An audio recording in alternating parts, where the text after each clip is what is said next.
Hey viewers, welcome back to the Noob Guide for Noobs. Today we are doing Neith and we are going to watch what she's like to play or how you should be playing her and what tricks you need to learn in order to make her work. So I'm once again going to have some trouble apparently locating her. Oh, there she is. Okay, there we go. Found her this time. Yeah, there's only really one trick that you need to learn. Once you kind of master that, it should be pretty easy. So Neith is just very good at escaping things, and as long as you have decent map awareness, you should be fine. So we're going to start off with kind of a build that I would go on, well, not so much this map, but on Conquest. And we are going to start off with the Spirit Arrow. That is your main skill for now. And we're going to get one in our escape, which is our backflip. So what you need to learn here as as Neith is this trick. Just watch it. We backflip and then we leave behind this. It's a broken weave. It is part of your innate ability. And if you aim your spirit arrow at it, so if you aim it somewhere else it doesn't matter, but if you aim it at this, it will actually detonate, and we will see what it does in a moment once the minions arrive. And this is really early game, so it might not actually be as effective as it can be, but for now we will kind of do it like this. As you will see, it detonates, it almost kills all the minions, and keep in mind this is level 1, so I have level 2 Spirit Arrow, sorry, I'm level 3 of course, but I have level 2 Spirit Arrow. I nuke down the minions instantly, and yes, it does cost quite a bit of mana, but it is so valuable. So if you go for the blue buff early on in Conquest, then you can definitely keep doing this all game long, and look at that, just stunning everyone in sight, including the Ra in this case, and it is such an important thing to have. So you don't need to level up your backflip any further. You only need to use it once in a while, and there is no way you need to use it more than just, well, more than level 1 actually allows you to do.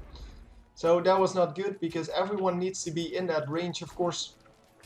And you can pretty clearly see where the range ends. This is, so the 2 is lifesteal, or well, rather just spellva, I guess, if you want to call it that.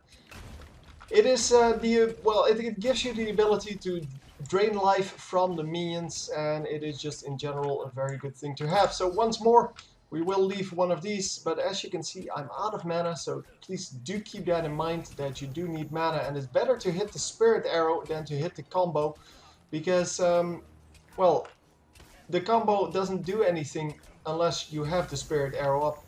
And as you can see, he's trying to really get me up. Yeah, he was out of range already, but I wanted to go back just to get my new items. So as Neith, yeah, you might want to go back early and often. Not too often, of course. We're going to go for Heartseeker here.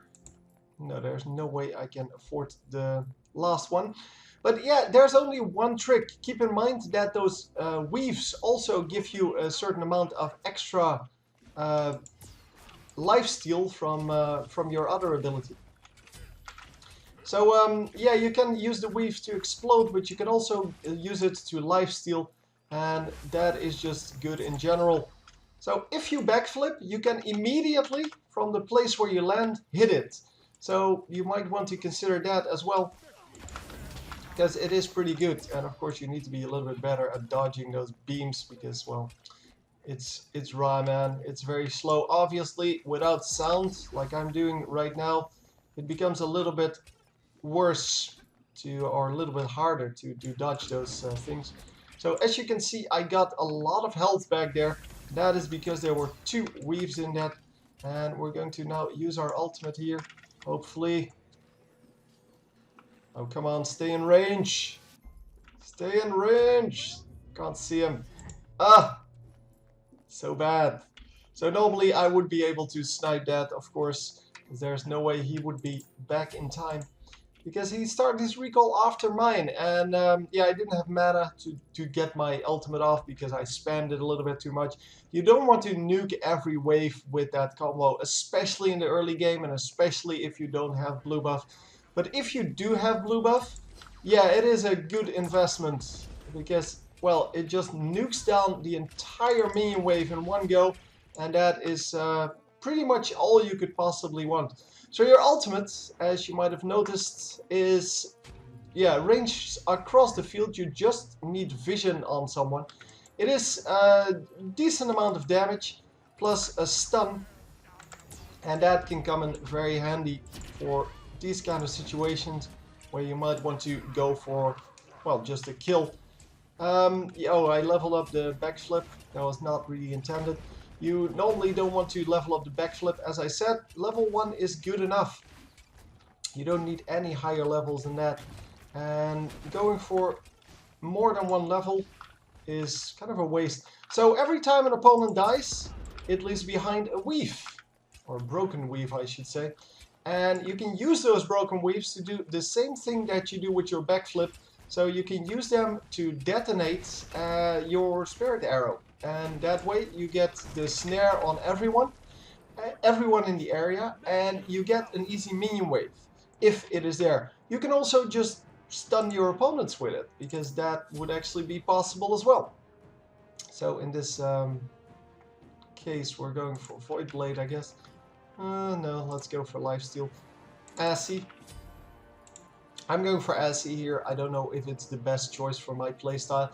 I like the Soul Eater normally, but that is only useful if you have multiple physical allies, and in this case I do not, so that's why I'm definitely not going for it right here. I'm going to lifesteal a little bit. Lifesteal is quite good actually.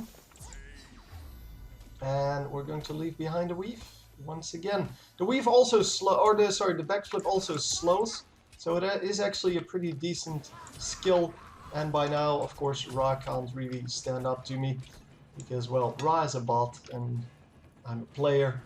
So really, there's not a whole lot he can do at this point. I'm going to backflip once again and do some damage. So I nuked down the front line there, not the back line, because they didn't come into range. And keep in mind, you are a carry, so taking tower damage, really painful. Also keep in mind that unless you have Vitalis, walking backwards is not a good plan. Yeah, we are going to get another kill here. Bye-bye. Don't even need my my ultimate for these, because, well, he's just standing in my range way too far. And yeah, you need to know as Neith when your damage will be enough. So basically, keeping track of how much damage you do to people should give you kind of a reasonable estimation on how much damage you actually do to people. Let's go crit chance, Deathbringer. Deathbringer is, yeah, as I said in the previous video, your main source of damage. It is an insanely high damage item, and in Conquest you want to normally go that, well, after you go for Titan's Bane. But that is because Titan's Bane is necessary there. I know this Ra only builds damage, so there's really no reason for me to go anything else than just damage on my part. Because I know he's going to hit me every now and then, but he's never going to actually kill me. Unless I stay in at very low health, but it has to be really very low health. And yeah, then he can actually nuke me down, but my backflip will most of the times, especially if you have the sound on, it will save me from that, that ultimate. And that ultimate is his main damage. So if you can avoid that, obviously you're going to be in good shape. So we're going to nuke down that minion wave, and so does the Phoenix, so there's that. But as you can see, I can heal pretty nicely. I didn't even use my healing potions yet. It is all about that... Oh, see, now we need the ultimate. There you go. getting an easy ultimate off. You've been targeted. Screw you. I don't want to be targeted. So now we're already on the Minotaur, and you can see that that little trick that I did with the backflip, or the things in general. I've been targeted now. He should be coming after me a little bit more. Come on, there you go. Yeah, the little trick that I showed you is really that effective. So you only need that one trick to be able to play Neith, and I showed it to you multiple times. So you should be able to manage to do it. It is not that hard. And once you master it, you will be a very good Neith. Anyway, hope you enjoyed, and I will see you next time. Choo-choo!